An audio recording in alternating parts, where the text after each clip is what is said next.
की जो टीकाएं हैं उन टीकाओं का वाचन इन 5 दिनों में होता है और 6ठे दिन मूल कल्पसूत्र का वाचन होता है।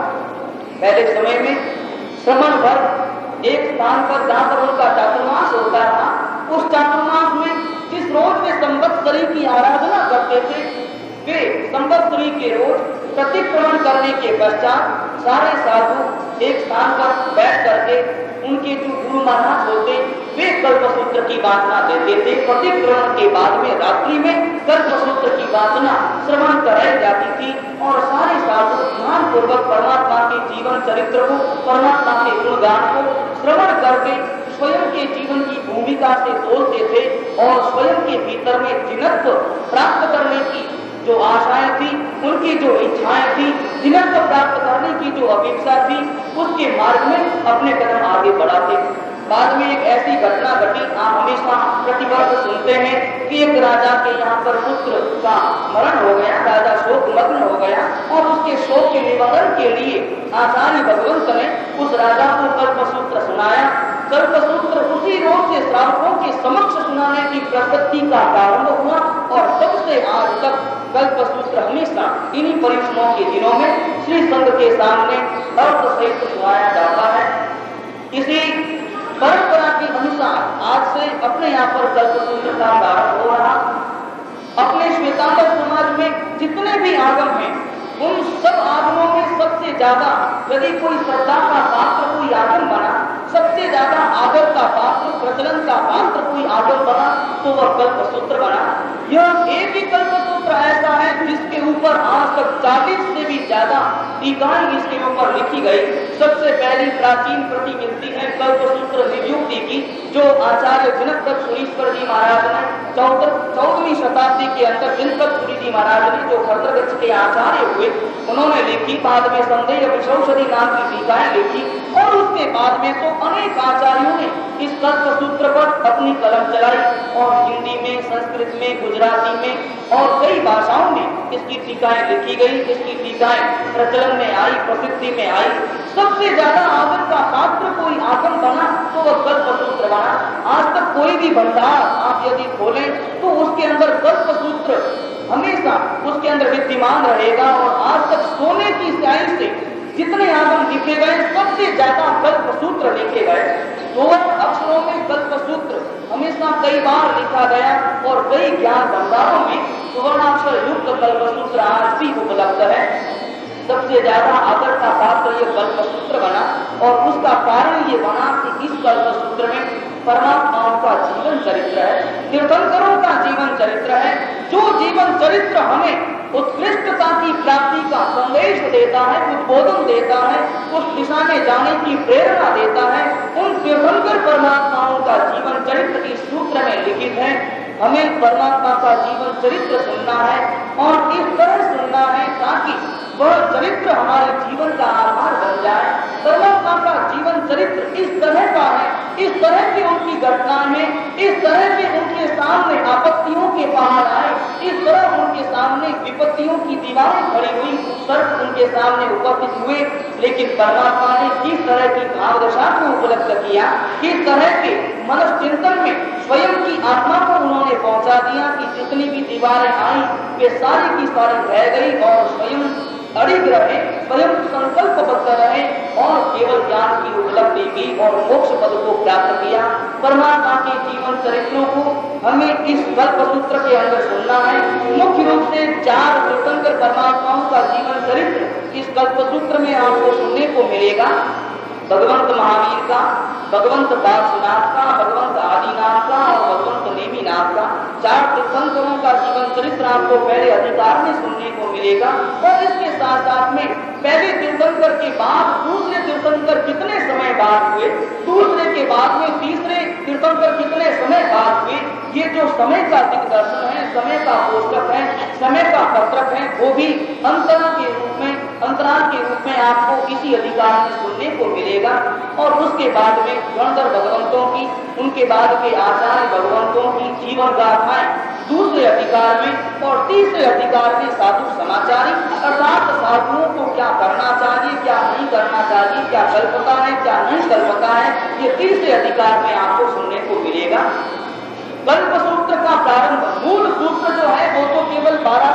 दाते का है, जो आप हमेशा संवत्सरी की रोज सुनते हैं। नमो अरिहंतानंद के साथ उसका प्रारंभ होता है और अभी तो बांटा जाएगा इन 5 रोजों में यह टीकाओं का वर्णन बांटा जाएगा। उसी कल्पसूत्र के ऊपर विस्तृत टीकाएं जो आचार्य भगवंतों ने लिखी है, उस मूल कल्पसूत्र की जो व्याख्या उन्होंने की, मूल कल्पसूत्र के मूल भावों को जो उन्होंने विशुद्ध टीकाओं के अंदर लिखा, उनका वाचन इन 5 रोजों में किया जाएगा। यह लक्ष्मी वल्लभ गणी की टीका है। लक्ष्मी वल्लभ गणी इस टीका का प्रारंभ करते हैं और प्रारंभ के अंदर ही सबसे पहले अपने यहाँ पर विधान बताया गया कि कोई भी ग्रंथ का कोई भी आचार्य जब प्रारंभ करता है तो सबसे पहले वह मंगल करता है, नमस्कार रूप मंगल करता है। अब साधु प्रारंभ करेगा तो नमस्कार रूप मंगल ही करेगा, परमात्मा को नमस्कार करेगा, जिनेश्वर देव को नमस्कार करेगा। जो उसका लक्ष्य है, जो उसका साध्य है, व्यक्ति उसे ही नमस्कार करता है।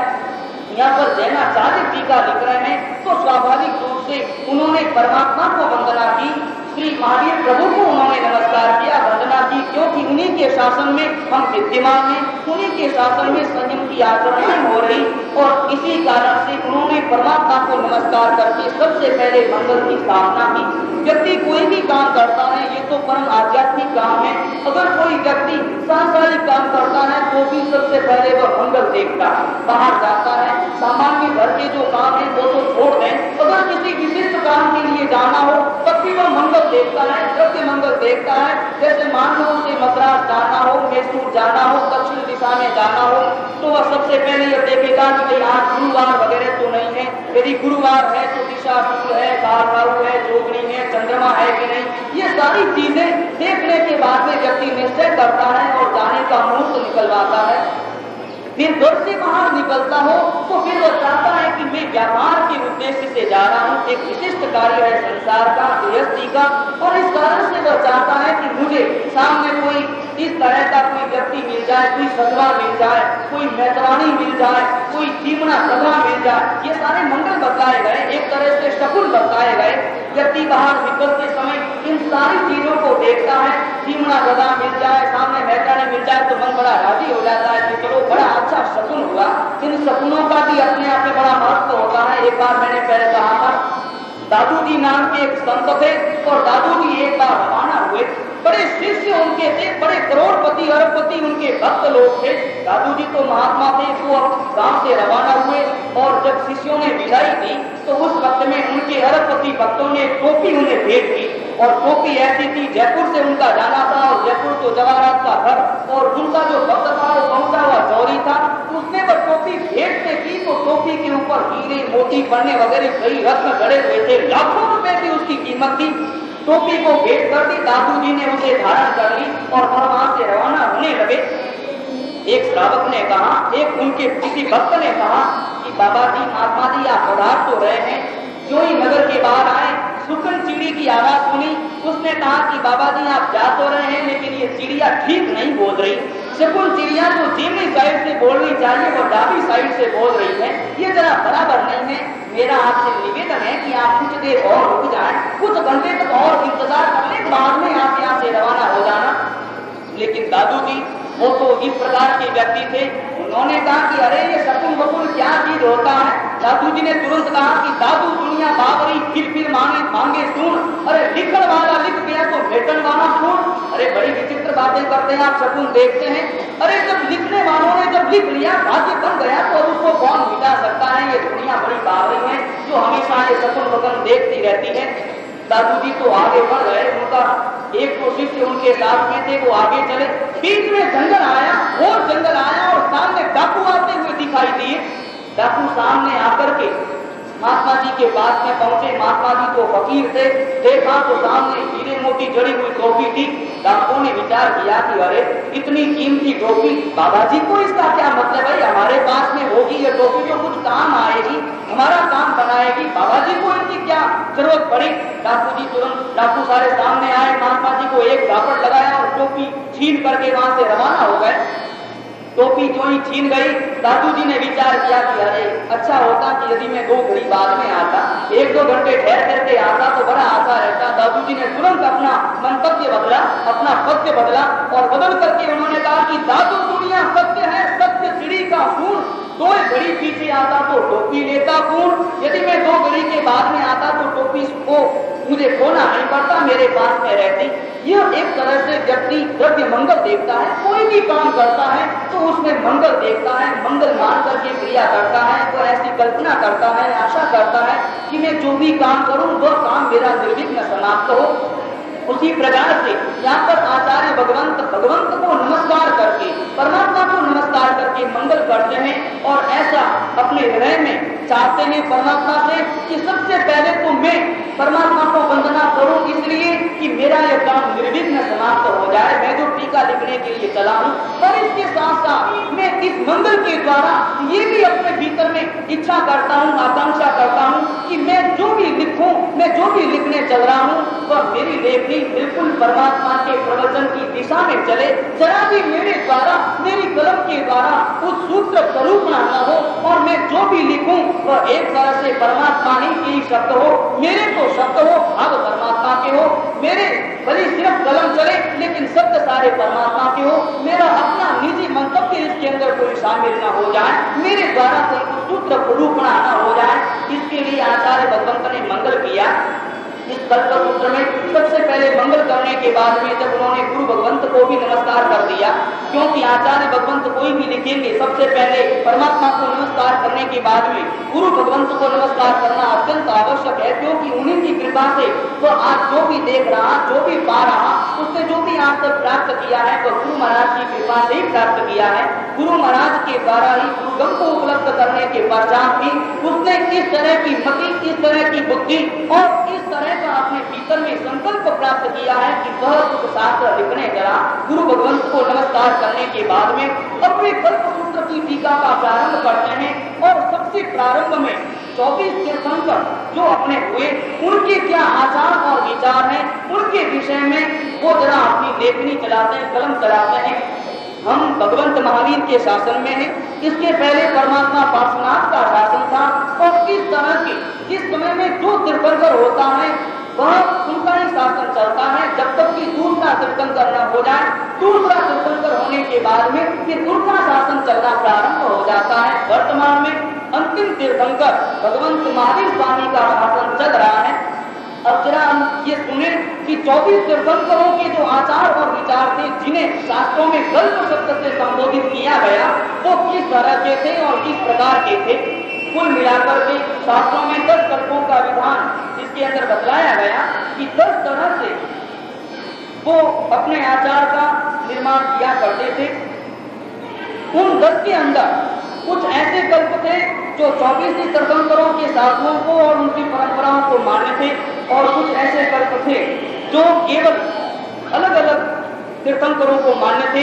2 तीर्थंकर के शासन में वो चलते थे और बाकी के शासन में नहीं चलते थे। इस तरह के उनके वो सिद्धांत थे। सबसे पहला कल्प है आचेलत्व। आचेलत्व शब्द का अर्थ है वस्त्र ग्रहण के संबंध में। वस्त्र ग्रहण के संबंध में अर्थात मर्यादित प्रमाणोपेक्ष श्वेत वस्त्र को धारण करना, यह है 24 तीर्थंकरों का इस तरह का आचार रहा।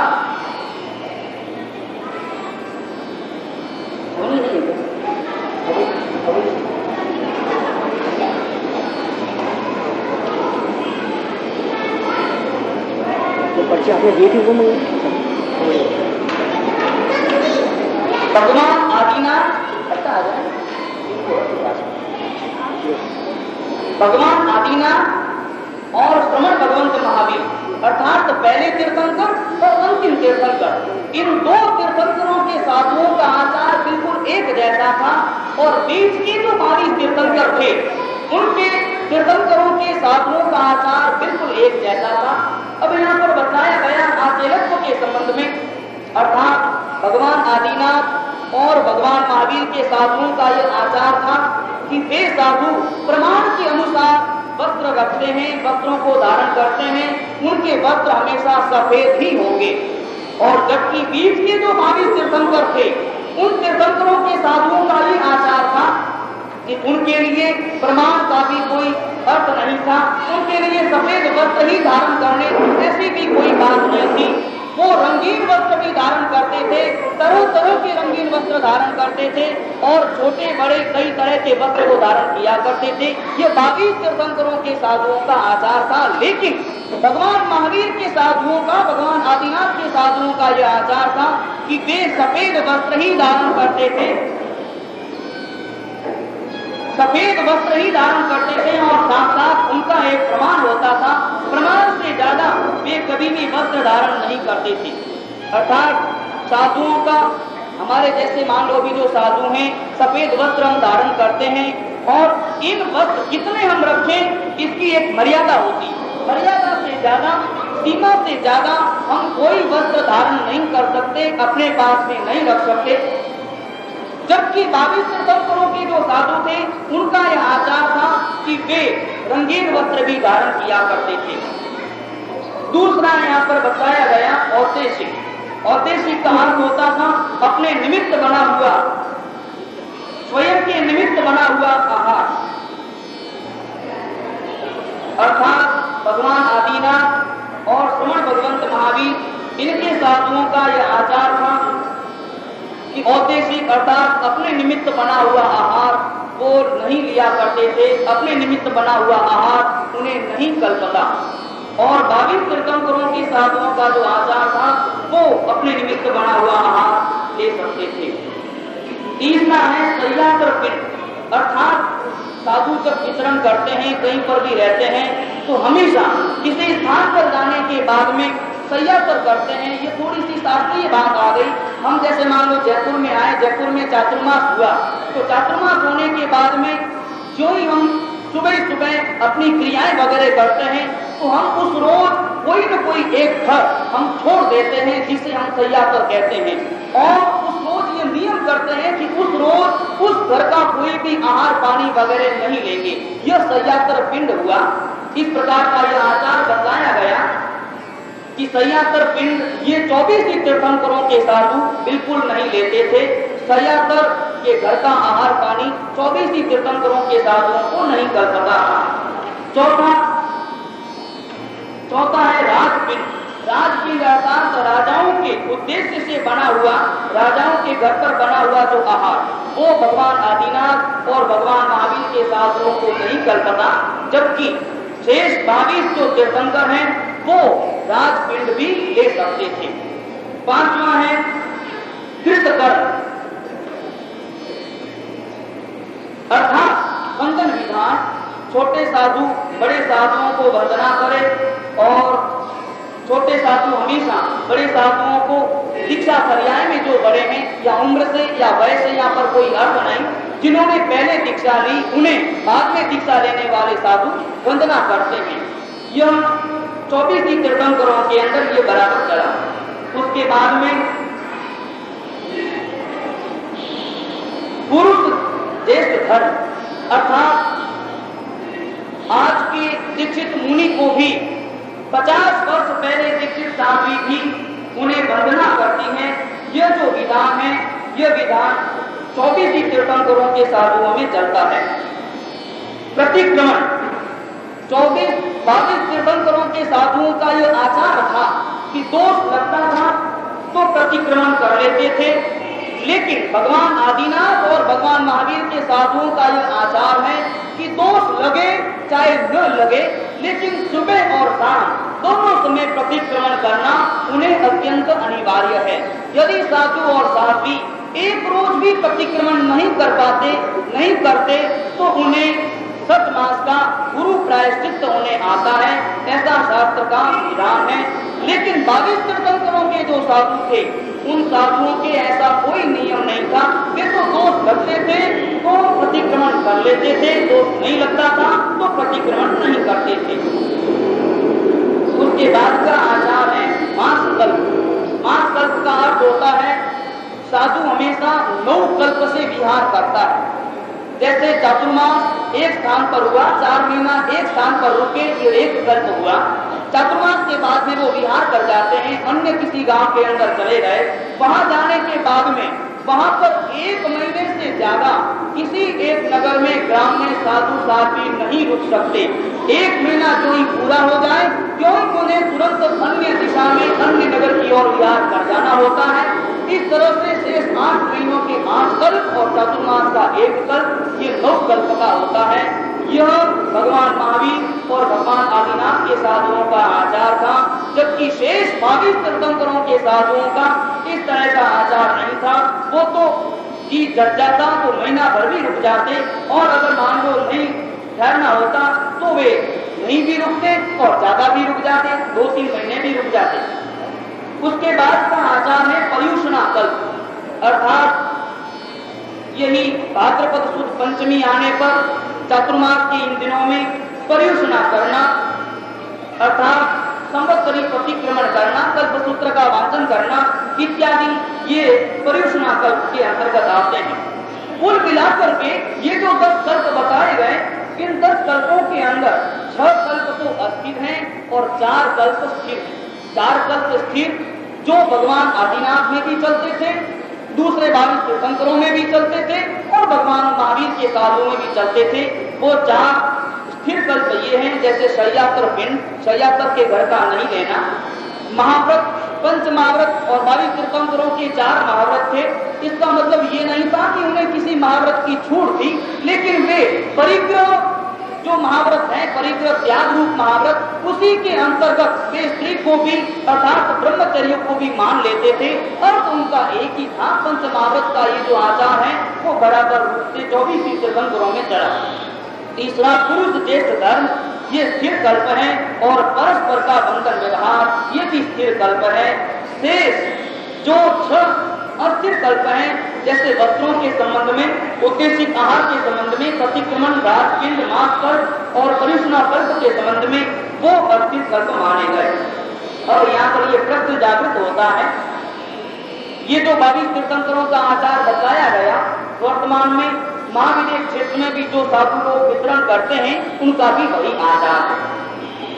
ये प्रश्न जागृत होता है कि ऐसी भेद रेखा क्यों की गई, जबकि 22 तीर्थंकरों के साधु हों, चाहे भगवान महावीर के साधु हों, चाहे आदिनाथ के साधु हों, उन सबका लक्ष्य तो एक ही है। फिर इस प्रकार के उनके आचरण में भेद रेखा क्यों कि भाई भगवान महावीर के साधु तो सफेद वस्त्र पहनते हैं और भगवान पार्श्वनाथ के रंगीन वस्त्र धारण करते हैं, भगवान महावीर के साधु दोनों समय प्रतिक्रमण करते हैं और भगवान पार्श्वनाथ और 22 तीर्थंकरों के साधु अगर दोष लगे तो प्रतिक्रमण करते भी हैं, नहीं भी करते हैं। इस प्रकार का भेद जो आचार के अंदर बतलाया गया, उसका कारण क्या है, उसका कारण बताते हुए यहाँ पर शास्त्रकार 2-3 बड़े दृष्टांत देते हैं कि उन साधुओं की मनस की भूमिका क्या होती है। ध्यान रहे, आचार का निर्माण हमारी मन की भूमिका को देख करके होता है। हमारा मन जिस प्रकार का होगा, मानसिक भूमिकाएं जिस प्रकार की होगी, उनके लिए उसी प्रकार का आचार कल्पनीय बनेगा, उनके लिए वही आचार उत्थान का निमित्त बन जाएगा। दोनों के लिए एक जैसे आचार, अलग अलग व्यक्ति हो, अलग अलग व्यक्तियों की बुद्धि हो, अलग अलग उनकी मानसिक भूमिका हो, तो उनके लिए यदि एक ही जैसे आचार का विधान कर दिया जाए तो उसमें कई तरह की हानि होने की संभावनाएं रहती हैं। इस कारण से यहाँ पर भेद किया गया। परमात्मा महावीर ने अपने आचरण को थोड़ा सा विस्तृत किया, थोड़ा सा संकल्पबद्ध किया, थोड़ा सा नियमबद्ध किया, और इस कारण से अपने आचार को भगवान महावीर ने थोड़ी सी नई व्यवस्था दी। अब यहाँ पर बताया गया कि इसका कारण क्या है। कारण बतलाते हुए यहाँ पर शास्त्रकार कहते हैं कि भगवान आदिनाथ के समय में जो लोग होते थे, जो श्रावक होते थे, जो साधु होते थे, वो अत्यंत सरल आत्मवादी होते थे।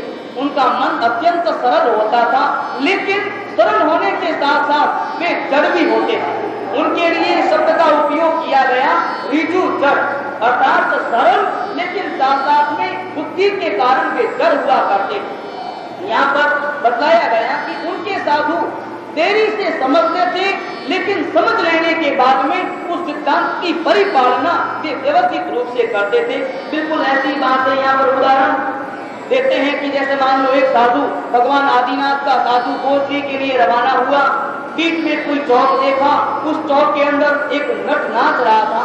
नट का नाच उसने देख लिया, नट नाच रहा था तो थोड़ा सा उसे अच्छा लगा, तो वह साधु वहीं पर खड़ा हो गया और वह नाच देखने लगा।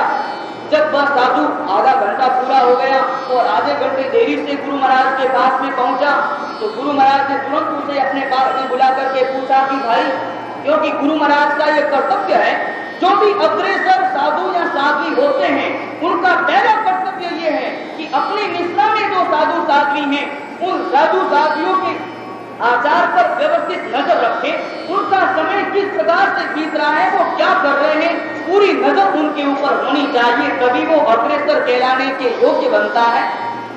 उन आचार्य महाराज ने शिष्य को अपने पास में बुलाया और बुला करके पूछा कि भाई तुम्हें इतनी देर आज कैसे लग गई, जबकि हमेशा तुम 20 मिनट में गोत्री लेकर के आते। जब साधु गोत्री जाते हैं तो सबसे पहले ये गुरु महाराज को बता करके जाते हैं कि आज मैं वहां पर जाऊंगा, आज मुझे उस गली में जाना है, वो गली इतनी दूर है। गुरु महाराज को बता करके जाते हैं कि मुझे आज इतनी दूर जाऊंगा ताकि इतनी देर मुझे लगेगी। गुरु महाराज के मन में ख्याल रहे कि इतनी दूर गया है तो इतनी देर लगेगी। ज्यादा देर लगी, मुनि को बुला करके पूछा कि भाई तुम्हें इतनी ज्यादा देर कैसे लगी। वह सरल मना था, उसने तुरंत जवाब दे दिया, कोई बहाना नहीं बनाया, कोई इधर उधर की बात नहीं की, सीधा सा कह दिया कि गुरु महाराज मैं तो आ रहा था गोत्री लेकर के, लेकिन बीच में देखा कि एक नाच रहा था, एक नर्तक आदमी एक नट नाच रहा था, मैं तो नाच देखने के लिए खड़ा हो गया। गुरु भगवंत ने समझाया कि अरे साधु, तुम मुनि हो, तुम साधु हो, पंचमावतारी हो, तुम्हें नच का नाच नहीं देखना चाहिए, नाच देखना साधुओं को नहीं कल्पता। उसने कह दिया कि गुरु महाराज मेरी बड़ी भूल हुई, आगे से मैं नच का नाच नहीं देखूंगा। 3-4 दिन बीते होंगे कि वही साधु पुनः आ रहा था गोत्री लेकर के, बीच के अंदर देखा तो एक नटनी नाच रही। उसने विचार किया कि ओह, गुरु महाराज ने कहा था कि नच का नाच नहीं देखना, लेकिन नटनी के नाच के लिए तो कोई बात नहीं कही, नटनी का नाच तो देख ही लें। वो वहीं पर रुक गया, आधे घंटे तक नटनी का नाच देखा और बाद में पहुंचा। गुरु महाराज ने पूछा इतनी देर तुम्हें कैसे लगी। उसने तुरंत जवाब दे दिया कि गुरु महाराज आज मैंने नटनी का नाच देखा। गुरु महाराज ने कहा कि अरे ये क्या करते हो, नट की अपेक्षा नटनी का नाच तो ज्यादा कामोत्पादक होता है, विचारधारा को ज्यादा कलुषित करता है, तुम्हें यह नहीं देखना चाहिए। उस शिष्य ने तुरंत हाथ जोड़े और कहा कि गुरु महाराज मेरी बड़ी भूल हुई, जो मैंने नाच देखा, अब मैं न नट का नाच देखूंगा और न नटनी का नाच देखूंगा। ये तो एक तरह का केवल उदाहरण है जिसके द्वारा ये पता चलता है कि उस समय पे उनके साथियों की मानसिक भूमिकाएं किस तरह की थी।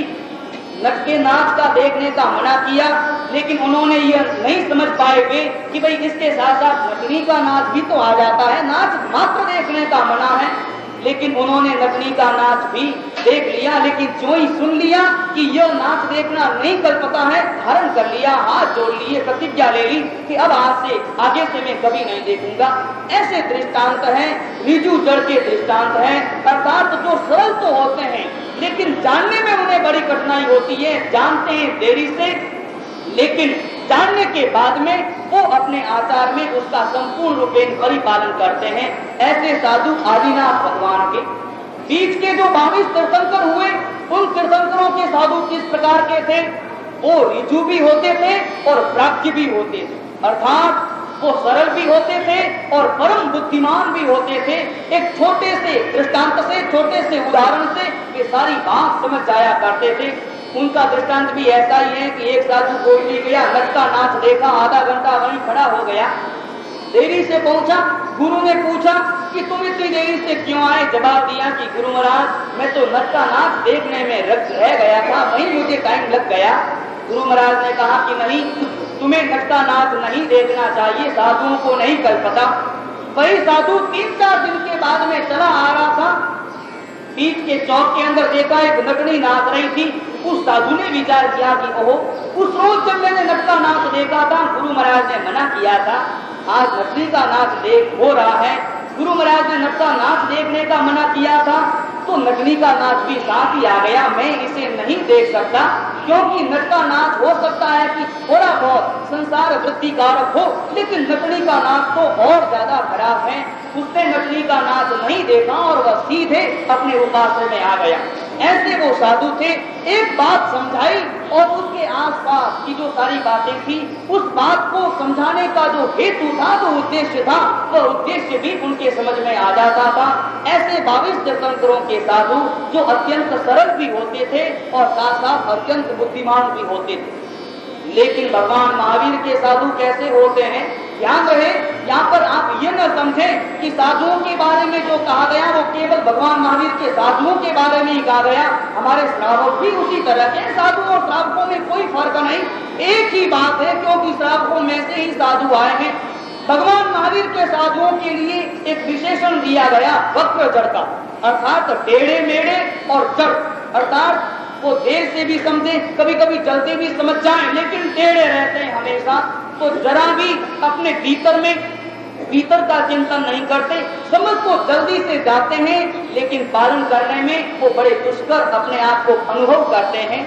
जरा एक वाक्य में समझे तो भगवान महावीर के ऐसे साधु थे, समझते देरी से लेकिन पालन पूरा करते। 22 तीर्थंकरों के साधु समझते भी जल्दी से और आचार में भी वे उसी प्रकार से, उसी के अनुरूप जल्दी से जल्दी डाल देते। लेकिन भगवान महावीर के संतानीय जो साधु हैं वो किस प्रकार से हैं कि समझते तो बहुत जल्दी जाते हैं, बड़ी बुद्धि उनकी तेज चलती है, खूब किताबें पढ़ रखी हैं, खूब तर्कबाज वो हो जाते हैं, समझ तो बहुत जल्दी जाते हैं, लेकिन अपने आचरण में वो जरा भी नहीं डाल पाते। ऐसे भगवंत महावीर के साधु हैं। यह भेद रेखा होने के कारण से भगवान महावीर ने इस तरह का विधान किया। ये जो 22 तीर्थंकर में पहले चलता था कि प्रतिक्रमण जब दोष लगे तब कर लेना और दोष नहीं लगे तो नहीं करना, भगवान महावीर ने देखा कि नहीं, ये बात बराबर नहीं, ये तो साधु ऐसे हैं कि दोष लगने पर भी अपना तर्क निकालेंगे कि कहाँ मुझे दोष लगा, मुझे तो दोष लगा ही नहीं, किसने कहा दोष लगा। ये ऐसे होंगे, वक्र होंगे, टेढ़े चलेंगे और अपनी मति की कल्पनाओं के अनुसार वे प्रतिक्रमण इत्यादि क्रियाओं में रुचि नहीं रखेंगे। इस कारण से भगवान महावीर ने इस नियम को बदला और विधान किया कि दोष लगे चाहे न लगे, लेकिन दोनों समय प्रतिक्रमण करना साधुओं के लिए अनिवार्य कर दिया गया। इस कारण से आचार भेद किया गया। अब भगवान महावीर के साधु किस प्रकार के होते हैं, किस तरह के होते हैं, उनके लिए उदाहरण शास्त्रकारों ने बताया कि एक साधु गोचरी गया भगवंत महावीर के शासन का और गोचरी लेकर के आ रहा था, बीच में देखा कि नट का नाच हो रहा था, नाच देखने रह गया, वहीं पर खड़ा हो गया, गुरु महाराज के पास में देरी से पहुंचा, पूछा कि तुम इतनी देरी से क्यों आए। जवाब दे दिया कि गुरु महाराज मैंने तो आधे घंटे तक नट का नाच देखा। गुरु महाराज ने कहा कि ये क्या करते हो, साधुओं को नाच देखना नहीं कल्पता। उसने कहा कि गुरु महाराज आगे से नहीं देखूंगा, ये तो कह दिया, चल दिया। 3 रोज के बाद में चौक से आ रहा था, बीच के अंदर देखा तो नटनी का नाच हो रहा था, वहीं पर खड़ा हो गया। आधे घंटे देरी से पहुंचा, गुरु महाराज ने पूछा कि इतनी देर क्यों हुई। उसने जवाब दिया कि हुजूर क्या करता, आज मैंने नटनी का नाच देखा गुरुदेव, इसलिए मुझे देरी हो गई। गुरु महाराज ने कहा कि मैंने तुम्हें उस रोज मना किया था कि नट का नाच नहीं देखना और तुम फिर आज नटनी का नाच देखने लग गए। वह साधु एकदम से क्रोध में आ गया। उस साधु ने कहा कि गुरु महाराज आप ही कैसे गुरु महाराज है, बड़े विचित्र आपकी बुद्धि है। अरे जब मना ही करना था तो उसी रोज क्यों नहीं कर दिया कि नट का नाच भी नहीं देखना और नटनी का नाच भी नहीं देखना, उसी रोज आपने क्यों नहीं कहा। आज कहते हैं, बार बार कहते हैं, अपनी बात बदलते रहते हैं, कभी कहते हैं कि नट का नाच मत देखो, कभी कहते हैं कि नटनी का नाच मत देखो। अरे कहना ही था तो उसी रोज क्या हो गया था, उसी रोज कह देते। इस तरह की भाषा भगवान महावीर के साधुओं की होती है। वो मन में जानते हैं कि ये मैं जो कर रहा हूँ गलत कर रहा हूँ, मगर फिर भी वो बाहर में इस तरह का विलेपन करता है, बाहर में इस तरह का प्रदर्शन करता है और तर्क के कारण से, बुद्धि के कारण से थोड़ा बहुत पढ़ लिख जाए तो बस उनके भी अपने तर्क का आधार बना लेता है और वह इस तरह का प्रदर्शन करता है जैसे स्वयं की कोई गलती नहीं। ऐसे भगवान महावीर के साधु होते हैं। ऐसे ही साधुओं के विषय में बिल्कुल एक और दृष्टांत बतलाया गया कि एक पिता का आज्ञाकारी पुत्र जो था वो आज्ञा जरा भी मानता नहीं था, आज्ञा में रहता नहीं था, सामने बोलना, इधर उधर की बातें करना, इस तरह की क्रियाएं करता था। और एक दफे ऐसा हुआ कि पिताजी बैठे हुए थे किसी पंचायती के अंदर और माँ ने कहा कि जा पिताजी को बुला करके ले आया, उसको कह करके पिताजी को कह करके ये काम करिया। पंचायती के अंदर बैठे हुए थे, बेटा धनधनाता हुआ गया और एकदम से सामने जोर जोर से बोलने लग गया कि माँ ने ऐसा कहा है, माँ ने ऐसा कहा। पिता को बड़ा खराब महसूस हुआ। उसने विचार किया कि यह मेरा बेटा इतना बड़ा हो गया, लेकिन कैसे बोलना चाहिए, क्या व्यवहार होना चाहिए, इसे जरा भी पता नहीं। घर में आने के बाद में बेटे को अच्छी तरह से समझाया। उसे कहा कि बेटा एक काम किया करो, लोग जब बैठे हों, 10-20 लोगों के बीच में मैं बैठा हूं, तब मेरे सामने मत बोला करो। तब जरा तुम्हें कोई बात कहनी भी हो तो जरा एकांत से, जब मेरी आंखें तुम्हारी आंखों से टकरा जाए, तब तुम जरा एक साइड में मुझे बुलाना और बुला करके कान में बात कहना। यूं लोगों के बीच में बात करना अच्छा नहीं, तुम आज से नियम ले लो। बेटे ने भी विचार कर लिया कि बिल्कुल आज से मैं यही नियम लूंगा, हरगिज़ नहीं बोलूंगा। और एक दफे ऐसा हुआ कि घर में आग लग गई। माँ ने कहा कि बेटा जल्दी से जा और पिता को बुला करके लेकर के यहाँ जो भी कीमती सामान है उसे बचा लिया जाए, बाहर निकाल दिया जाए।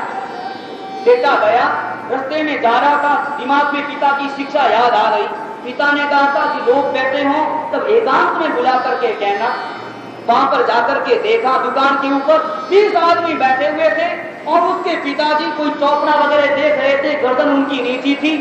उसे ध्यान आया कि अब यदि मैं सामने जाकर के बोलूंगा शिक्षा का अपमान हो जाएगा, मैं जरा पिताजी को एकांत में बुलाऊं। मगर बुलाऊं कैसे, वो जरा ऊंचा देखे, मेरी ओर आंख मिले तो मैं उन्हें बुलाऊं। खड़ा हो गया एक कोने में जाकर के कि कब वो ऊपर देखे और कब मैं इशारे से बुलाऊं। पिता कोई विशेष काम में लगा हुआ था, आधा घंटा वहीं पर बीत गया, पौन घंटा बीत गया। और बाद में जब गर्दन दुखने आई, ऊपर किया, चेहरा देखा, सामने उसका बेटा खड़ा। बेटे ने इशारे से कहा कि पिताजी इधर आइए। एक कोने में ले गया और कहा कि पिताजी जरा जल्दी चले, घर के अंदर आग लगी है, माँ ने बुलाया। पिताजी तो एकदम से आवेश में आ गए, एकदम से भीतर में तूफान मच गया कि आग लगी। अरे बेटा कब लगी घर के अंदर आग? उसने कहा कि पिताजी आग लगे हुए तो लगभग 2 घंटे बीत गए, मैं 1.25 घंटे से यहीं पर खड़ा हूँ, आप कब अपना चेहरा ऊपर करें, कब मैं आपको बुलाऊं? उसने कहा कि बेटा सत्यानाश हो गया, पूरे घर का सारा सामान जल गया होगा, समाप्त हो गया होगा, 1.5 घंटे से तुम यहाँ पर खड़े हो, मुझे बुलाया क्यों नहीं पहले? उसने कहा कि पिताजी मैं कैसे बुलाता, आप ही ने तो मुझे शिक्षा दी थी कि लोग बैठे हों तब एकांत में मुझे बुला करके कहना। पिताजी ने अपना सिर पीट लिया कि इसे क्या समझाया जाए।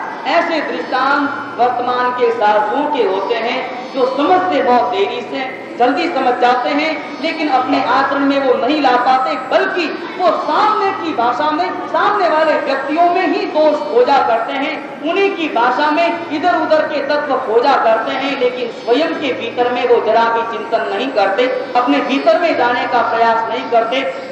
पिताजी ने कहा कि बेटा ये काम किया करो, मैंने यूं थोड़ी कहा था कि तुम सामने मत बोला करो, मैं तो तुम्हें ये कहता हूँ कि जरा मेरे सामने, जब मैं अकेला भी बैठा हूँ, मेरे सामने हरगिज़ मत बोला करो। कोई बात कहनी हो तो मुझे बुला करके कहने में क्या आपत्ति है, सामने नहीं बोलना। मैं जब और ज्यादा तुम्हें कुछ कहूँ तो मेरे सामने पलट करके जवाब नहीं देना, ये क्रियाएं तुम्हारी होनी चाहिए, तुम आज्ञाकारी पुत्र कहलाओगे। उसने गांठ बांध ली कि आज से मैं ऐसा ही करूंगा।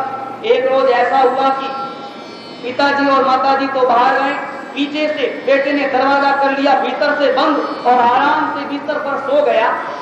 आधे पौन घंटे के बाद, 1-2 घंटे के बाद पिताजी घर आए, दरवाजा खटखटाया और कहा कि बेटा दरवाजा खोलो।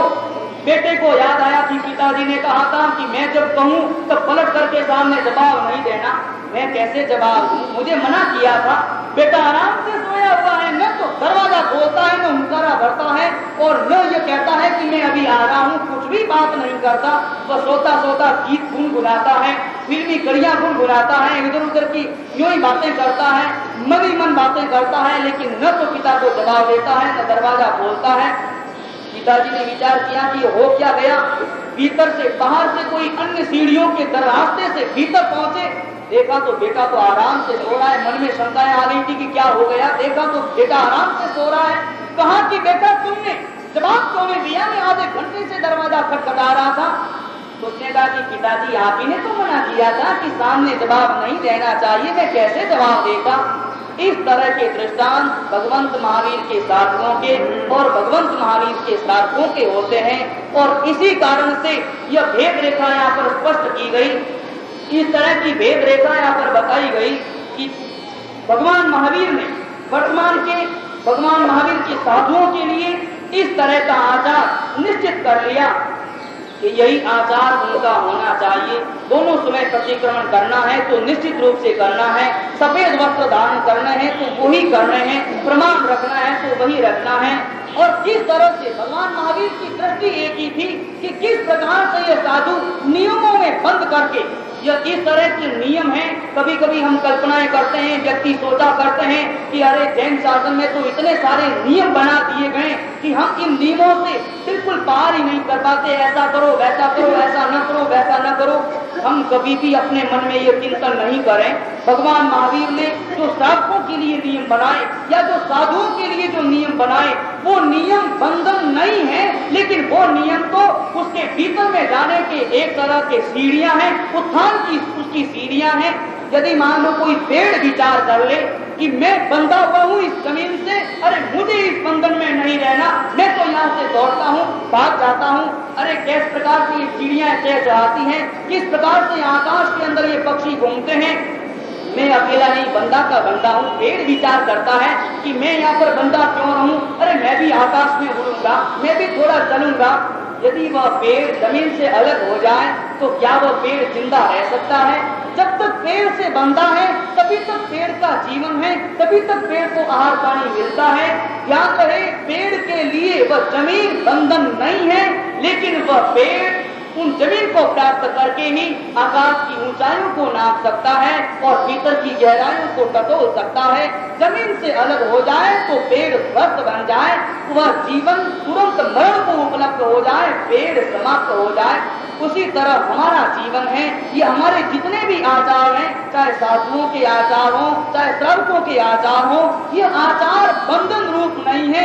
ये आचार तो आत्मा की गहराई में जाने की सीढ़ियां हैं। इन आचार को धारण करके ही व्यक्ति आत्मा की अनंत उड़ान उड़ सकता है और भीतर में जाकर के भीतर के तत्वों को जान सकता है। इन आचारों को और इन नियमों को बंधन नहीं मानना है, इन नियमों को सीढ़ियां बना देनी है। वो हमारे लिए यही सीढ़ियां भीतर जाने में निमित्त बन जाएंगी। यहाँ पर इस तरह से 22 तीर्थंकरों के साधुओं का आचार बताया गया कि वो किस तरह से सरल होते हैं, बुद्धिमान बनते हैं। अब यहाँ पर ये इस कल्प सूत्र के अंदर ये बताया गया कि साधु साध्वी चातुर्मास कहाँ पर करे। यहाँ पर आचार्य भगवान कुछ विशेषताएं बताते हैं कि साधु साध्वी अपने चातुर्मास का निर्णय करे तो किस प्रकार के स्थान की गवेषणा करे, किस प्रकार के स्थान के विषय में उनका चिंतन बने ताकि वे वहां पर चातुर्मास कर सके। ध्यान रहे, ये मैं जो बता रहा हूँ ये प्राचीन साधुओं की बातें हैं। वर्तमान के साधु तो बिल्कुल अलग ही हिसाब करते हैं। साधु हमेशा ये चिंतन करता है कि मैं चातुर्मास ऐसे स्थान पर करूं जहां पर मेरी आराधना, संयम की आराधना निर्विघ्न रूप से संपन्न हो सके, किसी तरह के दोषों की कोई संभावना न हो, ऐसा स्थान उसे चातुर्मास के लिए उपलब्ध हो। ये साधुओं का विशिष्ट चिंतन होना चाहिए। वर्तमान में हमारा चिंतन जरा दूसरा होता है। हम तो ये चिंतन करते हैं कि चातुर्मास कहाँ करना, कि जहाँ पर लाख रुपए का खर्चा हो, ऐसे कोई करोड़पति जहाँ पर उपस्थित हो वहीं पर चातुर्मास करे, शाम दाम चौका चले, लोग आए, बसें आए, बड़े आनंद के साथ में चले, खूब धूमधाम चले, अठाई महोत्सव है, खूब प्रभावना हो जाए, ये बातें हो वो हो, दुनिया भर के आडंबर चले। ये हम निर्णय किया करते हैं हमारी कैपेसिटी के अनुसार। जो साधु छोटा होगा वो उस प्रकार के क्षेत्र का निर्णय करेगा। बड़े आचार्य होंगे तो उनके लिए बड़े क्षेत्र चाहिए, वो निर्णय करेंगे कि जहाँ पर 10,000 व्यक्तियों का, कोई 1000 व्यक्तियों का कोई पैदल संघ निकलने वाला हो। आपको पता नहीं, हमारे गोड़वाड़ के अंदर कोई गोड़वाड़ के श्रावक यहाँ पर हो तो उन्हें पता होगा कि साधु साधियों के वहां पर जब वो चातुर्मास की विनती करने के लिए जाते हैं, कोई बड़े साधु हो, नामी साधु हो, आचार्य हो, तो सबसे पहले आचार्य महाराज पूछते हैं कि अच्छा चातुर्मास की विनती तो लेकर के आए हो, मगर साथ में क्या शर्तें हैं वो भी कुछ लेकर के आए हो, क्यों चातुर्मास करें? उपदान कराओगे, संघ निकालोगे, प्रतिष्ठा करवाओगे, ये अगर साथ में हो तो हमारा चातुर्मास समझो कि आपके यहाँ पर होगा। ये पहले से ही शर्तें हो जाती हैं, पहले से ही निश्चित निर्णय लेना पड़ता है कि ये करोगे तो हमारा चातुर्मास आपको मिलेगा, अन्यथा आप लोगों को ये चातुर्मास मिलने वाला नहीं। जितने बड़े साधु उनकी इतनी ही बड़ी शर्तें, उनके उतने ही ज्यादा आडंबर। लेकिन ध्यान रहे, कल्पसूत्र ये बात नहीं कहता, कल्पसूत्र के अंदर ये बातें नहीं लिखी कि साधु वहां चातुर्मास करे कि जहां ज्यादा आडंबर हो, वहां चातुर्मास करे कि जहां पर ज्यादा खर्चे की संभावनाएं हो, वहां चातुर्मास करे जहां पर स्वयं के कीर्ति के चर्चे ज्यादा फैले। ऐसे स्थानों के लिए यहाँ पर कल्पसूत्र में नहीं लिखा गया। कल्पसूत्र में कुछ ऐसी बातें कही गई, बड़ी गंभीर और बड़ी रहस्य भरी बातें कही गई। पहला तो सबसे पहला निर्णय तो ये बताया गया कि साधु वहां चातुर्मास करे जहां पर कीचड़ कम से कम। आपने देखा कि क्या निर्णय और किस प्रकार की शर्तें हैं साधुओं की। हमारी भी शर्तें हैं, लेकिन हमारी